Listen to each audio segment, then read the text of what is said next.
ये अर्धवार्षिक परीक्षा 2021-22 का कक्षा 10वीं का गणित क्वेश्चन पेपर है। आज हम लोग इसके सॉल्विंग क्वेश्चनों को यानी सॉल्व करने वाले क्वेश्चन को हल करेंगे। इसको ये क्वेश्चन नंबर 6 है। इसके पहले वीडियो मैंने इसके सभी ऑब्जेक्टिव क्वेश्चनों की वीडियो अपलोड पहले ही अपनी इस चैनल में कर दिया, तो आप इस चैनल के प्ले लिस्ट को होम पेज में जाकर इस वीडियो को देख सकते हैं। तो आज हम क्वेश्चन नंबर 6 के पहला जो दिया हुआ है, किसी परेड में 616 सदस्यों वाली एक सेना की टुकड़ी को 32 सदस्यों वाले एक बैंड के पीछे मार्च करना है। दोनों समूहों को समान संख्या वाले स्तंभों में मार्च करना है। स्तंभों की अधिकतम संख्या क्या है जिसमें वो मार्च कर सकते हैं। तो इसमें हमको क्या करना है, 6, 1, 6 का और 32 का हमको इसका HCF यानी महत्तम संख्या ज्ञात करना है। ये हम सॉल्व कर सकते हैं। इसको पहले यहाँ देखते हैं, इसको हम 616 में हम इसका 32 का डिवाइड करेंगे तो 32 से कम 32 64 जो कि इससे मान अधिक हो जाता है, तो हो जाएगा 9 और ये वैल्यू हो जाएगी 2 और 6। अब इसका हम 9 टाइम मल्टीप्लिकेशन करेंगे। 10 टाइम बेसिकली 320 जो कि इससे अधिक हो जाती है, तो 9 टाइम 9 दूना 18, 1 9 3 9 3 27 28 288 इसकी वैल्यू हो जाएगी, तो हो जाएगा 8 और 9 0। अब यहाँ रिमाइंडर 8 बजा, तो इसको इसमें डिवाइड करेंगे तो हो जाएगा 32, 8 को 32। तो क्योंकि इस पोजीशन में इसका पूरा रिमाइंडर 0 आएगा, तो जिस संख्या से भाग करने पर इसका HCF होता है, तो यहाँ जो इसका HCF हो जाएगा वो 8 हो जाएगा। यहाँ जो वैल्यू होनी चाहिए इसकी ये 1 और 9 होगा, 8 इसमें रिमाइंडर बचता है। ये जो होता है ये यूक्लिड विभाजन प्रमेय बोलते हैं, यूक्लिड विभाजन प्रमेय, जिसमें कि ये भाज्य होता है, ये भाजक, ये भागफल, शेषफल होता है। तो क्योंकि हमने जब 616 में जब 32 को डिवाइड किया तो उस पोजीशन में 19 इसका भागफल आ गया, 8 इसका शेषफल आ गया। इसके बाद जो संख्या शेषफल बचा, तो जिसमें पहले जिसका भाग है तो उसी संख्या में इसको हम भाग करेंगे, यानी 8 को 32, 4 इसका भागफल है और शेषफल इसका 0 है। तो जिस पोजीशन में शेषफल 0 आता है उसमें जिस संख्या से भाग करेगा तो उसका HCF होता है। तो इसका जो आंसर हो जाएगा, स्तंभों की जो अधिकतम संख्या हो जाएगी इसमें 8 हो जाएगी। इसका जो सेकंड नंबर क्वेश्चन है, संख्या 5005 को भाज्य गुणनखंडों के गुणनफल के रूप में व्यक्त करो। इसका भाज्य गुणनखंड का, इसमें 3 का भाग नहीं जाएगा, 5 करेंगे तो 5 का 5, 0 0 5 का 5। अब इसमें 5 का भाग नहीं जाएगा क्योंकि इसमें इकाई में 1 है, तो 7 से करेंगे, 7 1 7, 3 बचेगा, 7 चौका 28, फिर 2 बचेगा तो 7 3 21। फिर इसमें जो है 7 से भाग नहीं जाएगा, 11 से करेंगे तो 11 1 11, 3 बचेगा 3, तो 11 3 33, फिर 13 का इसमें भाग जाएगा। हम इसको लिख सकते हैं 5 गुणे 7 गुणे 11 गुणे 13, ये इसका अभाज्य गुणनखंड का ही गुणनफल रूप है। 7th नंबर क्वेश्चन है, संख्याओं 6, 72 और 120 को अभाज्य गुणनखंड विधि से LCM ज्ञात करो, उसका लघुत्तम सामर्थ्य ज्ञात करो। तो 6 से 120 करेंगे तो पहले इसमें 2 से भाग करेंगे, 2 तिहाई 6, 2 तिहाई 6, 2 छक्का 12 और 2 छक्का 12 0। फिर 2 से करेंगे, 3 भाग नहीं जाएगा, तो 3 को वैसे ही उतार देंगे, 2 एकम 2, 2 8 16, फिर 2 तिहाई 6, फिर 2 से करेंगे 3 में नहीं जाएगा, 2 9 18, 2 एकम 2 5 10, फिर 3 से करेंगे, लेकिन 2 के से भाग नहीं जाएगा, तो 3 एकम 3, 3 त्रिकाई 9, 3 5 15, फिर 3 से करेंगे, 3 एकम 3, 5 में नहीं जाएगा, फिर 5 से करेंगे, 5 एकम 5, इसको लिखेंगे हम 2 गुणे 2 गुणे 2 गुणे 3 गुणे 3 गुणे 5, इनका जो गुणा का इसकी जो वैल्यू आएगी 360, यानी 6, 72 और 120 का जो LCM हो जाएगा वो हो जाएगा 360। सेकंड है, जांच कीजिए क्या किसी प्राकृतिक संख्या n के लिए संख्या 4 की पावर n शून्य पर समाप्त हो सकती है। यहाँ देखते हैं, किसी प्राकृतिक संख्या के शून्य पर समाप्त होने के लिए वह 2 और 5 गुणनखंड के रूप में होना चाहिए। तो यहाँ 4 पावर n में क्या है, 4 2 2 दूना 4 है, 2 के गुणनखंड है, अतः संख्या 4 पावर 1 शून्य पर समाप्त नहीं हो सकती है। 8th नंबर, 8 का पहला द्विघात बहुपद x² - 2x - 8 के गुणन शून्य ज्ञात करो। यहाँ देख रहे हैं x का गुणांक यहाँ 1 है, अचर पद यहाँ 8 है, इनका जो गुणा करेंगे वो हो जाएगा 8। अब क्या करेंगे, ये जो 2 है इसको ऐसे 2 संख्याओं के रूप में इसको लिखेंगे कि जिससे गुणा करने में उसकी वैल्यू 8 है और जोड़ने या घटाने में उसकी वैल्यू 2 है। तो ऐसे जो संख्या है वो 4 और 2 है, गुणा करेंगे तो 8 आएगा और घटाएंगे तो हमको 2 मिलेगा। तो इसको हम ऐसे लिख सकते हैं, x² - 4 - 2 × x - 0। जब इसको ब्रैकेट ओपन करेंगे तो माइनस से प्लस हो जाएगा, तो x² - 4x + 2x - 8 = 0। अब 2 के यहाँ समूह बनाएंगे तो हो जाएगा x square minus 4s plus 2s minus 8, इसमें जो है एक्स कॉमन करेंगे तो हो जाएगा एक्स माइनस 4, और इसमें से 2 कॉमन करेंगे 2x और 2 4 8, ये कॉमन होगा। अब दोनों से एक्स माइनस 4 यहाँ कॉमन हो तो अंदर बचेगा एक्स प्लस 2, तो इसको लिख सकते हैं एक्स माइनस 4 इक्वल 0, और जब इस 4 को जब हम इसको राइट दाएं तरफ ले जाएंगे तो ये माइनस से प्लस हो जाएगा, यानी ये वैल्यू हो जाएगी एक्स इक्वल 4 हो जाएगी। इसी प्रकार एक्स प्लस 2 इक्वल 0, तो एक्स इक्वल जो वैल्यू हो जाएगी वो -2, क्योंकि जब 2 का पक्षांतर करेंगे हम राइट में तो ये प्लस से माइनस हो जाएगी। अतः द्विघात बहुपद की शून्य क्या हो जाएगी, -2 और 4 हो जाएंगे। सेकंड है एक द्विघात बहुपद ज्ञात कीजिए जिसके शून्यकों का योग और गुणनफल क्रमशः -3 और 2 है। यहाँ द्विघात बहुपद के शून्यकों का योग दिया हुआ है, इसका हम अल्फा प्लस बीटा के रूप में लिखते हैं -3, और गुणनफल जो दिया हुआ अल्फा बीटा प्लस 2 दिया हुआ है। तो जो द्विघात बहुपद का जो इक्वल जो एक फार्मूला होता है वो होता है एक्स स्क्वायर माइनस शून्यकों का योगफल इंटू एक्स प्लस शून्य का गुणनफल, या एक्स स्क्वायर माइनस 3 प्लस 2, तो माइनस में प्लस हो जाएगा, तो x square plus 3x plus 2 ये हो जाएगा, द्विघात बहुपद हमको मिल जाएगा।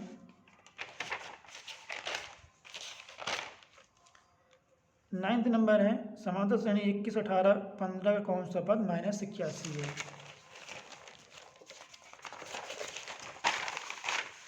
दी गई जो समांतर श्रेणी दिया हुआ है इसमें जो प्रथम पद 21 है और दोनों को जो सारमाता है, जब अगली से पहले घटाएंगे 18 से 21 घटाएंगे तो -3 आएगा, तो -3 हो जाएगा, इसका ये सारमांतर या डिफरेंस हो जाएगा। तो जिसका n पद, और हमको बताना है कि -81 उसका कौन सा पद, तो हम मान लेते हैं माइनस n पद जो है -81, यानी n बराबर -81 है। इसका जो फार्मूला होता है श्रेणी के n पद को होता है n = a + n - d, n की वैल्यू -81, a की वैल्यू 21 और d की वैल्यू -3 है, तो जो गुणा करेंगे तो -3 और +3, 21 और 3 वैल्यू हो जाएगी यहाँ पास 24 + 3 है। अब 24 को पक्षांतर करके हम इधर लेफ्ट में तो ये माइनस हो जाएगा, नहीं -81 -24 -105, अब क्योंकि दोनों तरफ माइनस का चिन्ह है तो ये जो है ये -3 इधर लिखा हुआ है, -3 है ये, तो माइनस से कैंसिल हो जाएगा तो बचेगा 3n = 105। अब हम 105 में 3 को डिवाइड करेंगे तो 3 3 3 5 15, इसकी वैल्यू आ गई 35। श्रेणी का 35वां पद क्या है, वो -81 है।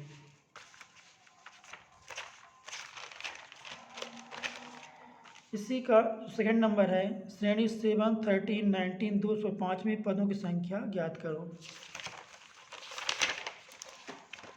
दी गई समांतर श्रेणी में प्रथम पद हो जाएगा 13, और जो सार्वधातुक हो जाएगा जब 13 से 7 घटाएंगे तो वैल्यू जाएगा 6, और जो इसका nवां पद है वो अंतिम जो पद है n = 205, तो nवां पद का फॉर्मूला होता है n = a + n - 1d, n की वैल्यू 205, a की वैल्यू 7 और 6 d की वैल्यू 6 है, तो हो जाएगा 6n - 6, 7 से 6 घटाएंगे तो 1 बचेगा, 1 + 6n, एक को पक्षांतर करने के लेफ्ट में तो प्लस से माइनस में 205 - 204 हो जाएगा।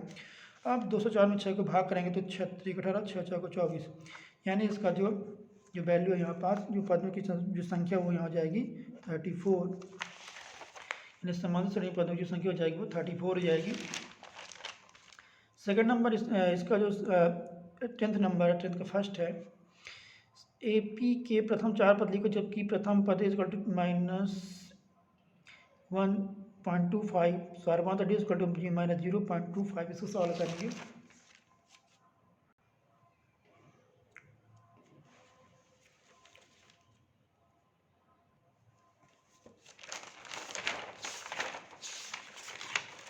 यहाँ देखते हैं प्रथम पद दिया -1.25, सार्वधातुक d = -0.25, इस तरह की जो दूसरा पद हो जाएगा उससे फार्मूला होता है a + d। यहाँ a की वैल्यू -1.25 और d की वैल्यू -0.25, जिसको घटाएंगे जो वैल्यू आएगी -1.50, इसकी वैल्यू आएगी। तीसरा जो पद इसमें हो जाएगा a + 2d, a की वैल्यू -1.25 प्लस 2 इंटू जो d है -0.25, जब मल्टीप्लिकेशन करेंगे तो हो जाएगा -0.50, जब घटाएंगे इसकी जो वैल्यू आएगी -1.75।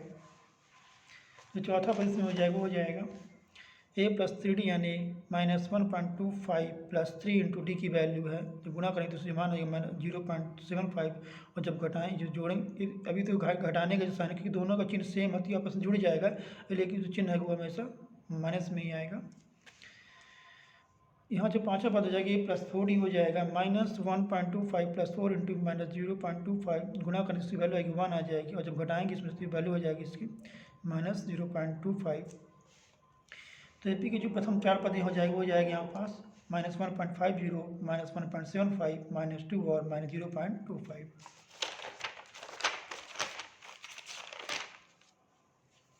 सेकंड नंबर AP 3 1 -1 -3 के अगले चार पद लिखो, इसको सॉल्व करेंगे।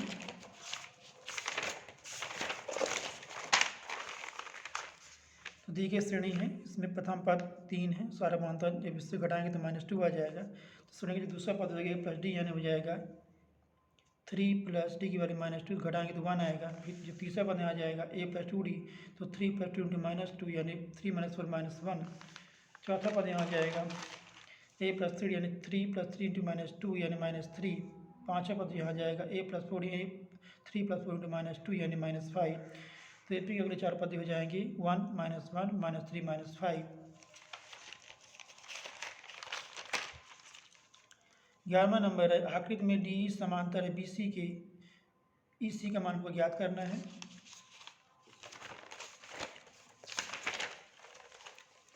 यहाँ दिया डायग्राम बना हुआ है, तो यहाँ देखते हैं, यहाँ AD बटे BD बराबर AE बटे EC इसका जो अनुपात है, तो 5/3 बराबर 1/EC। अब इससे तिरक गुणा हो जाएगा तो 1.5 बटे EC बराबर 3 × 1 3। अब 2.5 से भाग करेंगे तो हो जाएगा 3/2.5। इसको सॉल्व करेंगे तो हो जाएगा, इसको मैं लिख सकते हैं वैल्यू को, इसको दशमलव हटाने के लिए 3/15 × 10 कर देंगे, इसको दशमलव हट जाएगा। तो ये 3 × 5 = 15 या 5 × 2 = 10 में 2 की वैल्यू आ जाएगी।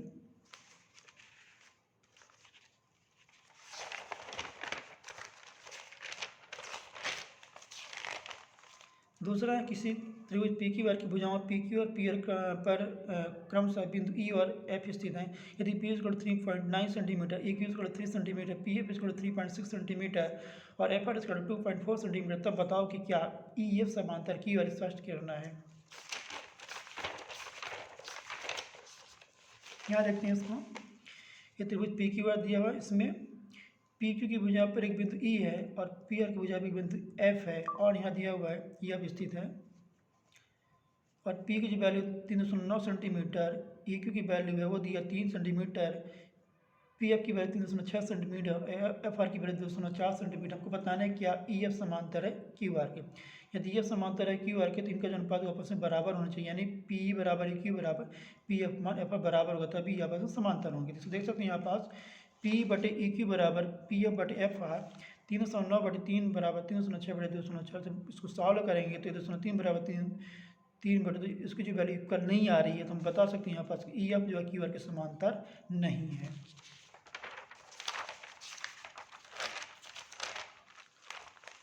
चलो फर्स्ट है, X और Y में एक ऐसा संबंध ज्ञात करो ताकि बिंदु XY बिंदुओं 7 1 और 7 1 और 3 5 से समदूर समान दूरी पर स्थित है।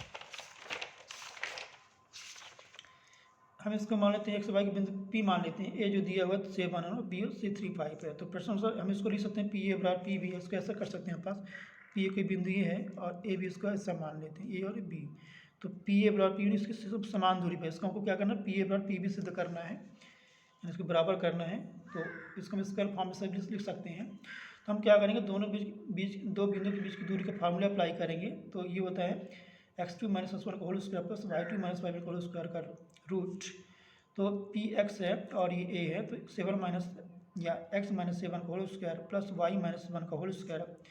जब इसका स्क्वायर का स्क्वायर रूट हट जाएगा तो वैल्यू हो जाएगी x - 7 का होल स्क्वायर प्लस y - 1 का whole square equal to P में देखते हैं x - 3 का होल स्क्वायर प्लस y - 5 का होल स्क्वायर। अब इसका रूट हट जाएगा तो हो जाएगा x - 3 का होल स्क्वायर प्लस y - 5 का होल स्क्वायर। अब इसको लिख सकते हैं x स्क्वायर - 7 दूना 14x plus 7 7 49 plus y square - 2y धन 1 बराबर x स्क्वायर - 3 दूना 6x plus 3 त्रिकाई 9 plus y square - 10y plus 25।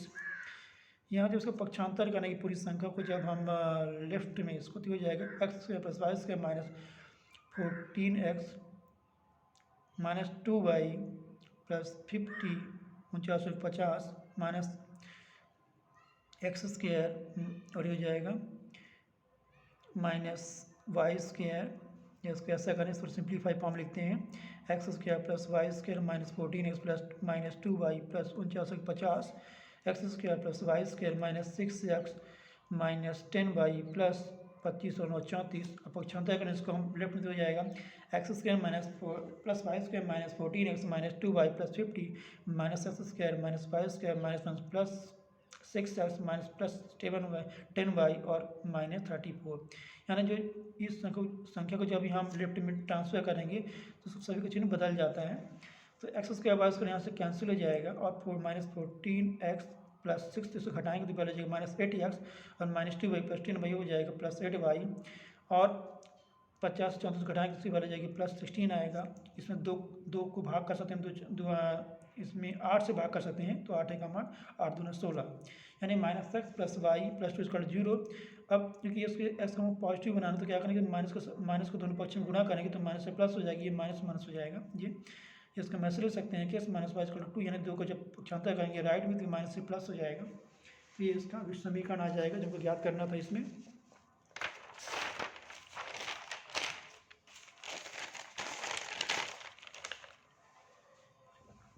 जो सवाई में संबंध हमको ज्ञात करना था। अब सेकंड नंबर है बिंदुओं -5 7 और -1 3 के बीच की दूरी ज्ञात करना है।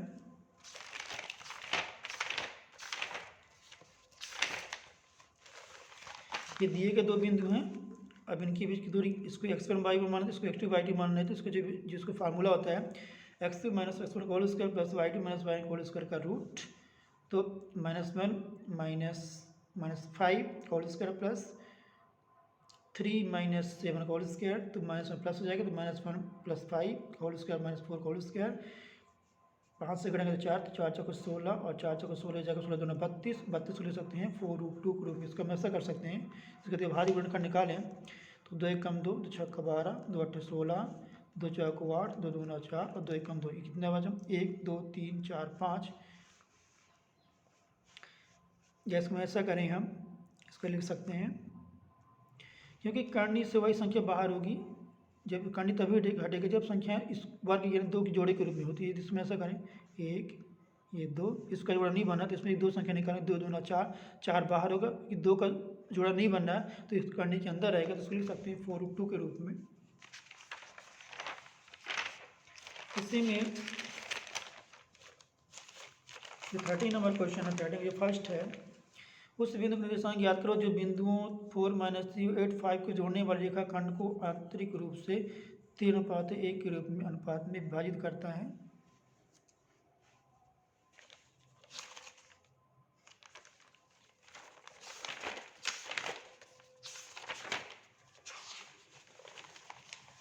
यहाँ देखते हैं उस मान लेते हैं उस बिंदु का निर्देशांक x y है, तो दिया गया 4 - 3 इसको x y1 मान लेते हैं और 85 इसको 85 इसको मान लेते हैं x2 y2। अब जो अनुपात उसको हम अनुपात मानते हैं m1/m2 बराबर 3:1 दिया हुआ है, तो इसका जो फार्मूला होता है x = m1 x2 + m2 x1/m1 + m2।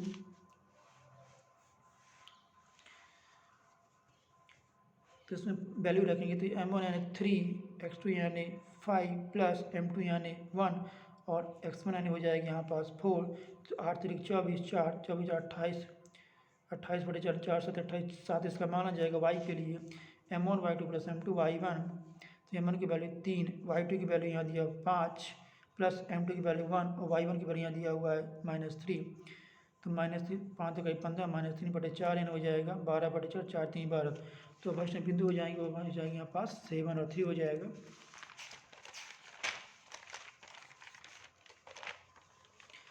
इसका जो सेकंड नंबर है, यदि बिंदु A61 8B 82 C 94 और D P3 एक समांतर चतुर्भुज के शीर्ष इसी क्रम में है तो P का मान ज्ञात करो।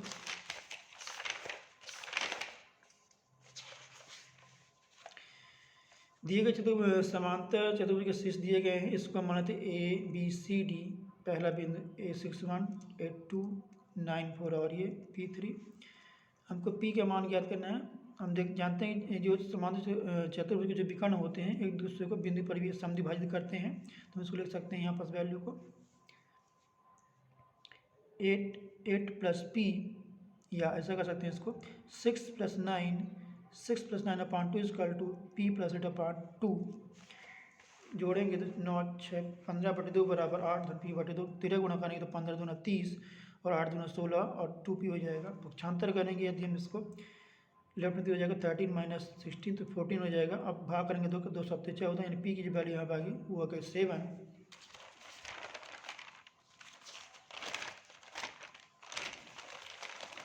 इसका क्वेश्चन नंबर जो है 14 है। यदि साइन इज इक्वल टू 3/5 तो tan का मान परिकलित करो यानी ज्ञात करो। यहाँ साइन की वजह दिया हुआ है तो हम इसको ऐसा कर सकते हैं कि समकोण त्रिभुज बनाएंगे। जो साइन का जो अनुपात होता है लंब बटे कर्ण होता है, लंब बटे कर्ण 3/5। इसका मान ज्ञात करने क्या करेंगे, त्रिभुज एबीसी में पाइथागोरस प्रमेय लगाएंगे। पाइथागोरस प्रमेय क्या होता है, किसी भी समकोण त्रिभुज में कर्ण का वर्ग जो होता है लंब के वर्ग आधार के वर्ग के वर्ग के योग के बराबर होता है, यानी AC का स्क्वायर बराबर AB का स्क्वायर प्लस BC का स्क्वायर। AC का स्क्वायर 5 का स्क्वायर, AB का स्क्वायर 3 का स्क्वायर, BC स्क्वायर हो जाएगा 25 3 का 9। अब 25 9 घटाएंगे तो जो वैल्यू हो जाएगी BC स्क्वायर बराबर 25 माइनस 9 है 16। तो 16 का जो वर्गमूल होता है वो 4 होता है, यानी BC की जो वैल्यू यहाँ की वो 4 आ गई। तो अब हमको यहाँ tan का मान ज्ञात करना है। tan बराबर होता है लंब बटे आधार 3/4, इसको जो हो जाएगी वो वैल्यू हो जाएगी यहाँ पास। सेकंड नंबर है, यदि tan is equal to cot B तो सिद्ध करो कि A plus B equal to 90 degree.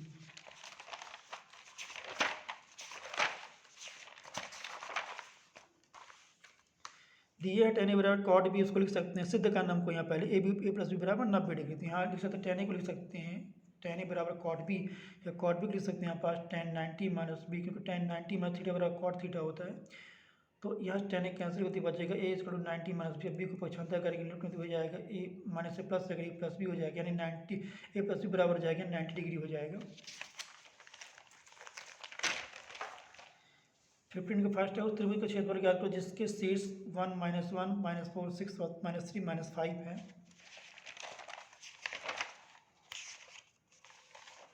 तो दिए गए त्रिभुज के शीर्ष हैं, इसके एक x1 y1 मानेंगे, दूसरे को x2/2, तीसरे को मानेंगे x3/3। हमको यहाँ त्रिभुज का क्षेत्रफल ज्ञात करना है। तो जो त्रिभुज के जो क्षेत्रफल का जो फार्मूला होता है 1/2 × x1 × y2 - y3 plus x2 × y3 - y1 plus x3 × y1 - y2। x1 की जो वैल्यू है वो हो जाएगी यहाँ पास 1, y2 यानी हो जाएगा 6 और y3 हो जाएगा -5, यानी माइनस माइनस प्लस। x2 की वैल्यू है -4, y3 की वैल्यू है -5 और y1 की वैल्यू यहाँ पास माइनस माइनस +1। इसी प्रकार x3 की वैल्यू -3 और y1 की वैल्यू -1 और y2 की वैल्यू -6। ये जो हो जाएगा 6 + 5 11 और 5 से घटाएंगे 4 -4 × -4 4 4 16 +16 और -1 6 -7 और -3 हो जाएगा 7 3 21 प्लस 21 प्लस करेंगे तो 48 आएगा। अब जब 48 में 2 से डिवाइड करें 2 2 × 4 2 4 8, यानी इसका जो क्षेत्रफल आएगा वो आ जाएगा 24 वर्ग इकाई। सेकंड नंबर के का मान ज्ञात करो यदि बिंदु 2 3 4 के और 6 -6 संरेखी हो। यहाँ बिंदु x1 y1 x2 y2 x3 y3 है, बिंदु संरेखी होगी। हमको क्या मान ज्ञात करो जिसके लिए बिंदु क्या संरेखी हो। संरेखी जो फार्मूला होता है त्रिभुज के क्षेत्रफल ज्ञात करने में 1/2 x1 × y2 - y3 plus x2 × y3 - y1 plus x3 × y1 - y2 0 होता है। तो इसमें वैल्यू रखेंगे सभी का। तो 2 ये हो जाएगा x1 2 y2 k और y3 हो जाएगा माइनस माइनस +3। x2 की वैल्यू हो जाएगा 4 और y3 की वैल्यू हो जाएगा -3, y1 की वैल्यू हो जाएगा -3 प्लस x3 की वैल्यू हो जाएगा 6, y1 की वैल्यू हो जाएगा 3 और y2 की वैल्यू हो जाएगा -k। तो k + 3 2 k और 2 3 6, फिर 3 3 6 6 को 24 -24 36 को 18 -6k। अब यहाँ देखते हैं -6 + 2 यानी -4k और 18 4 / 24 प्लस 24 -24 0 हो जाएगा। तो जो k की वैल्यू हो जाएगी वो जाएगी यहाँ पर 0।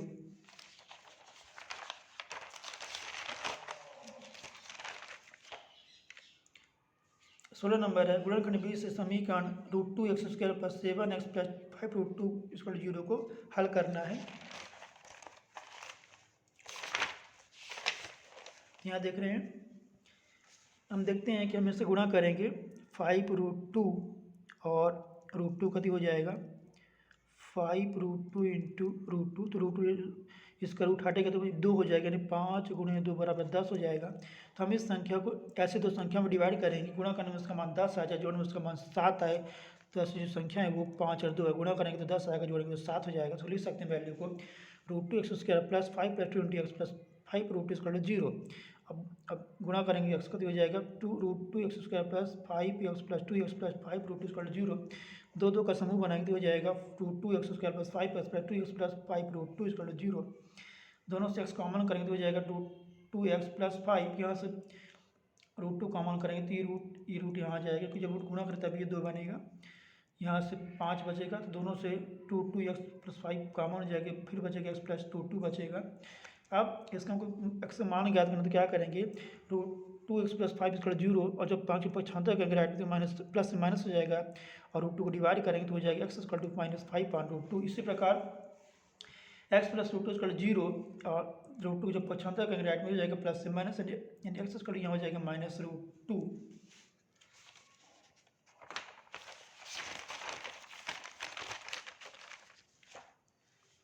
सेकंड नंबर द्विघात समीकरण 2x² प्लस kx प्लस 3 0 में k का ऐसा मान कर दो जिसके कि उसके दो बराबर मूल हों। इसको देखते हैं।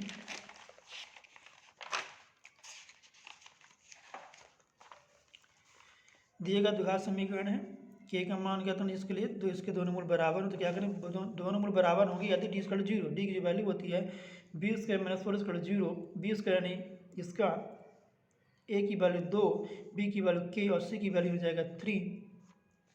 तो b² - 4 इसे यानी k का स्क्वायर -4 इंटू a की वैल्यू 2 और c की वैल्यू 3, तो 4 × 8 = 24, पक्षांतर करके राइट में हो जाएगा प्लस माइनस से प्लस 24। अब जब इसका हम वर्गमूल लेंगे तो उसकी वैल्यू हो जाएगी 2√6 के रूप में। इसका हम ऐसा कर सकते हैं 24 डिवाइड करेंगे 2 से, तो 2 × 2 2 दूना 4, 2 छक्का 12, 2 तिहाई 6, 2 2 का समूह बन रहा है, तो ये 2 1 यहाँ से बाहर हो जाएगा और 2 तिहाई 6 करने के अंदर रहेगा,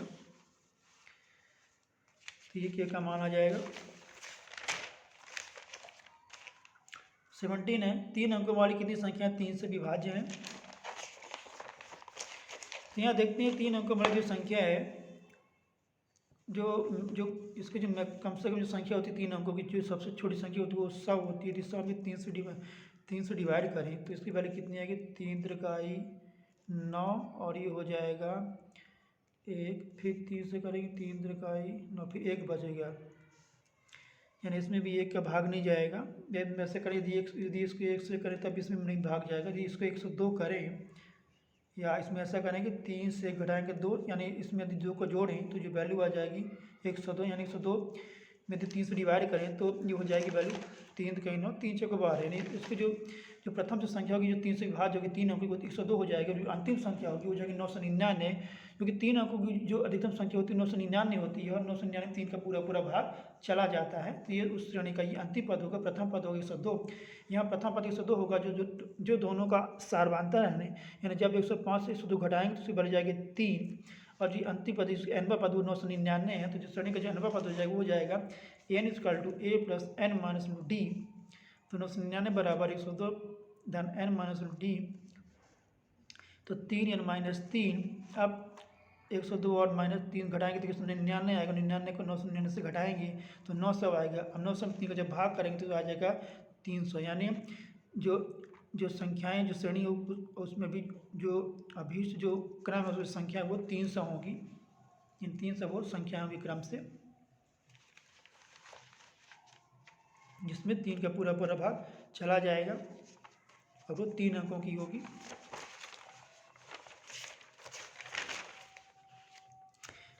यहाँ सेकंड नंबर के किस मान के लिए दोनों समांतर श्रेणी है 63, 65, 67 और 310 के nवें पद बराबर होंगे। इसको देखते हैं।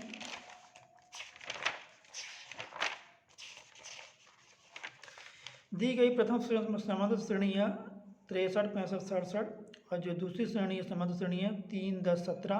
प्रथम श्रेणी में a = 63, d जो है इसको जो दोनों का अंतर होगा वो d हो जाएगा। जब 65 जब 63 घटाएंगे 63 तो 2 आएगा। जो n पर पद होता है n = 63 धन n माइनस डी तो 2n माइनस 2, तो इसको जब 2 घटाएंगे तो आ जाएगा यहाँ 61। अब ये दूसरी श्रेणी इसमें जो दिया हुआ है, दूसरी श्रेणी में 3 प्रथम पद 10 से 3 का 7 डी आ जाएगा, तो ये जो n पद है ये प्लस n माइनस डी हो जाएगा। 3 प्लस n माइनस डी 7, यानी ये हो जाएगा 7n माइनस 7, अब 7 से 3 घटा के तो -4, यानी हो जाएगा n equal to 3n minus 4। अब दोनों के दोनों पद हमको बराबर करना है, कि दोनों के n भी पद बराबर हैं, तो 2n plus 6 equal to 3n minus 4। तो हम क्या करेंगे, इसमें से इसको तीनों को लेफ्ट में ले जाएंगे तो माइनस हो जाएगा, और इसको जब इधर ले जाएंगे राइट में प्लस से माइनस, यानी -4 -6 मान हो जाएगा -65, क्योंकि दोनों यहाँ माइनस का साइन है तो ये कैंसिल होगा तो बचेगा 65, यानी n बराबर 65 के लिए दोनों समान श्रेणी के n पद जो होंगे वो बराबर होंगे।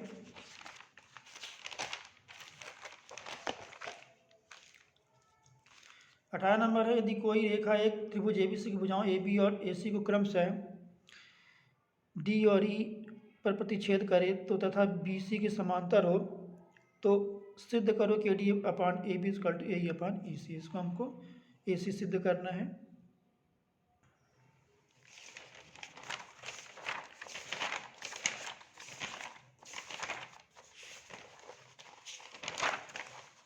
यहाँ दिया गया त्रिभुज दिया हुआ ABC, जिसमें DE BC के समांतर हैं, और ABC की भुजाओं और AB और AC पर D और कोई बिंदु है प्रतिच्छेद करती हैं, और D जो BC के समांतर। आपको सिद्ध करना है कि AD बटे AB बराबर AE बटे AC, क्योंकि यहाँ D समांतर BC के, तो AD बटे BD बराबर होगा AE बटे EC के।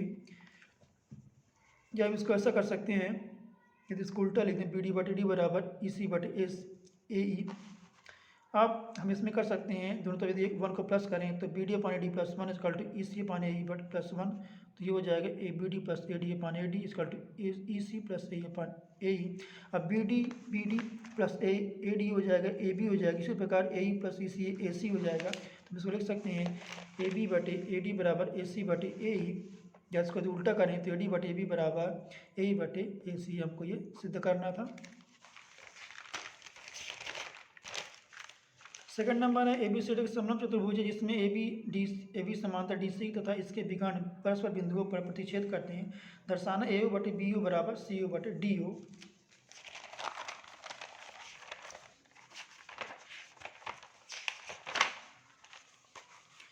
यहाँ देख रहे हैं ABCD समलंब चतुर्भुज है, क्योंकि एक भुजा का ही समांतर है, और AB जो है CD के समांतर है, और जिसके विकर्ण है AC और BD दूसरों के बिंदुओं पर प्रतिच्छेद करते हैं। हमको सिद्ध करना है AO बटे BO बराबर CO बटे DO। तो यहाँ देखते हैं रचना, O से AB के समांतर एक रेखा EO खींचते हैं, जो कि EO समांतर AB के, और यहाँ देख सकते हैं EO समांतर AB के, AB समांतर EO के, या EO समांतर ये CD के, तो इसको कर सकते हैं कि AB समांतर होगा CD के, यहाँ से एक और दो से EO समांतर होगा CD के। अब त्रिभुज ABD में क्योंकि EO समांतर है AB के, तो हम लिख सकते हैं AE बटे EC, AE बटे ED बराबर BO बटे DO, AE बटे ED बराबर BO बटे DO। इसको बोलते हैं आधारभूत समानुपातिक प्रमेय, BPT से by basic property of triangle.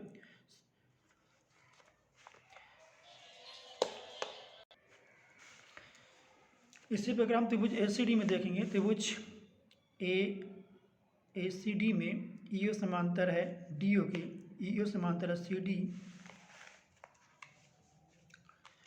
तो इसमें देखते हैं आधारभूत समानुपातिक प्रमेय BPT से AE बटे D, यानी AE बटे D बराबर हो जाएगा AO बटे OC। अभी हम यहाँ देख रहे हैं इक्वेशन 4 और 5 से, तो यहाँ हो जाएगा BO बटे DO बराबर, क्योंकि ये आपस में बराबर, इसको लिख सकते हैं BO बटे DO बराबर AO बटे CO, या इसको क्रम को बदलें तो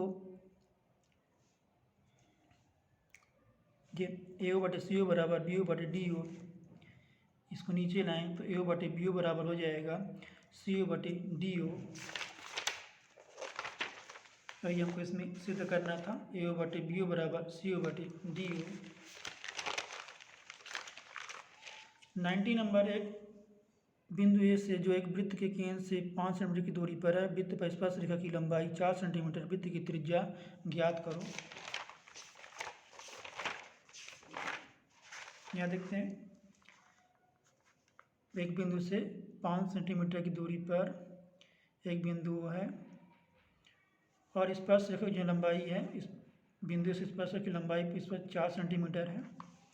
हमको इसकी त्रिज्या ज्ञात BO ज्ञात करना है। तो एक यहाँ 90 का एंगल बनता है, तो एक समकोण त्रिभुज है जिसमें ये हो जाएगा इसका लंब, ये हो जाएगा आधार और ये काण हो जाएगा। तो यहाँ कर सकते हैं किसी भी समकोण त्रिभुज में जो काण का वर्ग होता है लंब के वर्ग और आधार के वर्ग के योग के बराबर होता है, तो इसको लिख सकते हैं AO का स्क्वायर बराबर OB का स्क्वायर प्लस AB का स्क्वायर, यानी 5 का स्क्वायर बराबर OB का स्क्वायर प्लस 4 का स्क्वायर, 5 25 4 4 16। अब 16 को घटाएंगे 25 से तो हो जाएगा 9, यानी OB स्क्वायर 9, तो 9 का जो वर्गमूल होता है 3 होता है, यानी OB की जो लंबाई त्रिज्या हो जाएगी वो हो जाएगी यहाँ पास 3 सेंटीमीटर।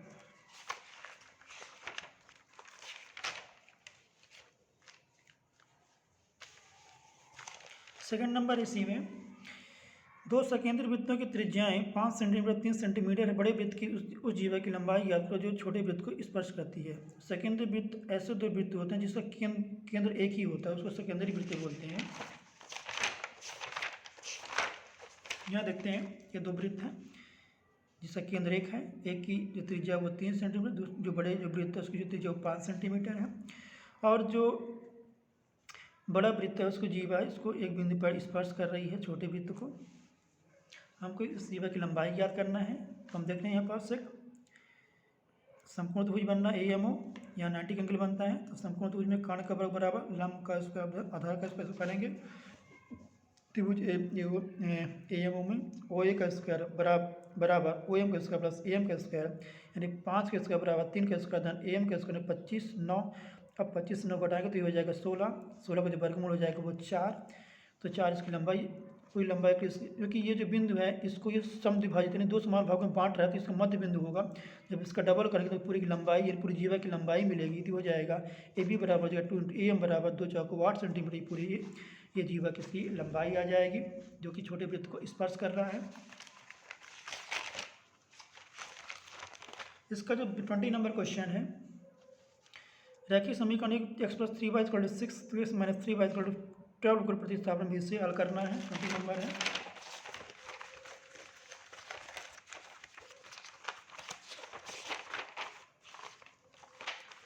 दोनों क्वेश्चन दिया हुआ है।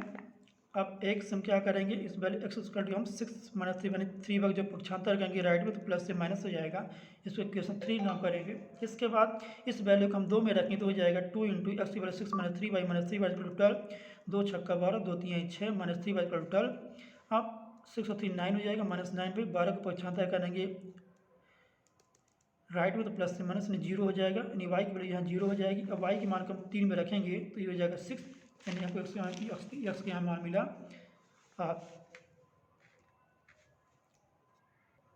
इस मान को रखेंगे तो ये हो जाएगा यहाँ पास x = 6 - 3 × 0, यानी हो जाएगा 6। तो लिख सकते हैं अतः x = 6 और y = हो जाएगा 0। सेकंड नंबर है, दो संख्याओं का अंतर 26 है, एक संख्या दूसरे की 3 गुनी है, उन्हें ज्ञात करो।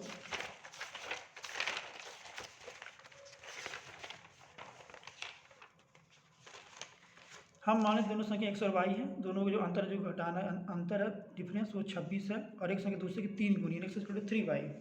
अब इस पर हम एक में रखें तो हो जाएगा x के सामने हम जो वैल्यू रखेंगे, इसको हम ऐसा कर सकते हैं कि x माइनस इसको पक्षांतर के रिलेटेड तो प्लस से माइनस हो जाएगा। अब दो इक्वेशन बन रहे हैं, अब दोनों के एक गुणांक बराबर इसको घटा देंगे तो x - y = 26 और x - 3y = 0, तो कैंसिल घटाएंगे, ये माइनस से प्लस ये माइनस, तो ये हो जाएगा +2y और हो जाएगा 26, 26 में 2 का भाग करेंगे तो हो जाएगा 13, यानी y की वैल्यू 13 के इस वैल्यू को रखेंगे हम इक्वेशन सेकंड में, तो हमको जो मान मिलेगा यहाँ पास यहाँ x की वैल्यू y की वैल्यू 13 में रखेंगे तो हो जाएगा 13 × 39, x की जो वैल्यू जाएगी वो 39। तो जो संख्या हो जाएगी वो जाएगी 13 और 39।